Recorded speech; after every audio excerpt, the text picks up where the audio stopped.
How can I invest in Spacex? Fractional ownership can be understood as owning a portion of a property, not the right to stay there for free. While a timeshare gives you a set amount of time that you can stay at a property, it does not give you an ownership interest.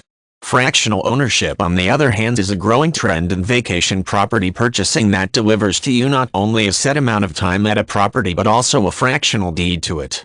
Fractional ownership is often entered into between compatible people and probably started when two people liked the same property but wanted to stay in it at opposite times of the year, one in winter, one in summer. By agreeing to purchase the property together, they were able to both have what they wanted but at half the cost. While this is a growing individual choice, there are also some corporations investing in fractional ownership properties in preference to timeshares. For instance, the Disney Vacation Club uses the timeshare concept of allowing you to use multiple properties for vacation living but gives you a fractional deed to a specific property. While the concept sounds approximately the same as ordinary timeshare, it is not.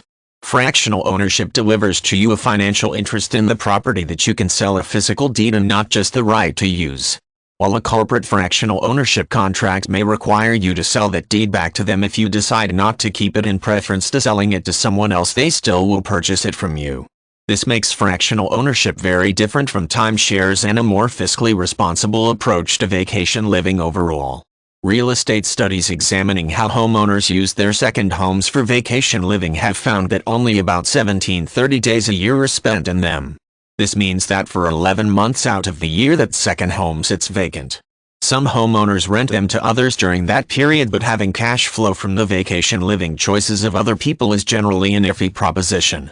It also increases some liability concerns. Who knows who the property is being rented to? By working a deal with fractional ownership, the prospective vacation homeowners are able to do a number of things. First, they are less vested in a home, so if something does happen to it, the loss is proportionately less catastrophic.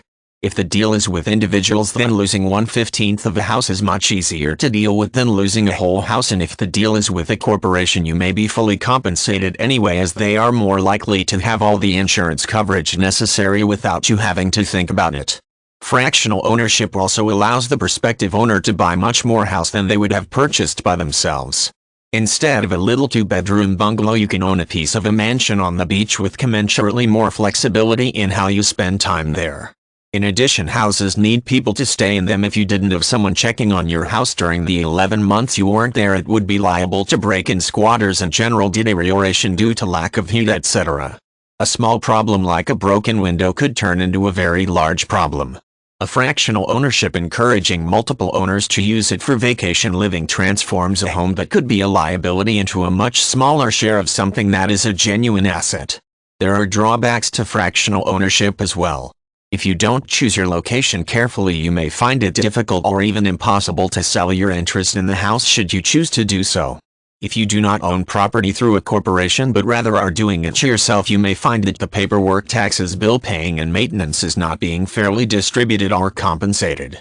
And you have less control over how other people use the property. One slob could lead to a home infested with roaches, which ruins everyone's vacation living experience. For this reason, most people investing in fractional ownership choose to have professional management of their property even if they don't own the property through a corporation. Though fractional ownership is primarily a vacation living phenomenon right now, it has some real potential for other applications throughout the real estate industry. For instance, it could be an excellent way to sell real estate in Manhattan, where even lofts can be into 7 figures. Fractional ownership of lofts can be used to allow people to have an occasional weekend in the city or stay there during the week for special projects. This could even be a good corporate ownership concept, allowing smaller companies to share condos and save money on travel expenses while giving their executives and others a better place to stay for business in the city. Or it could be applied to commercial ventures. Many companies have empty space in warehouses or other buildings. If a business has too much warehouse, it could be subdivided into storage space, and the extra area sold to other businesses in a fractional ownership scheme. This concept could be applied to office space, industrial space, and many other types of commercial real estate. All it takes is a little creativity.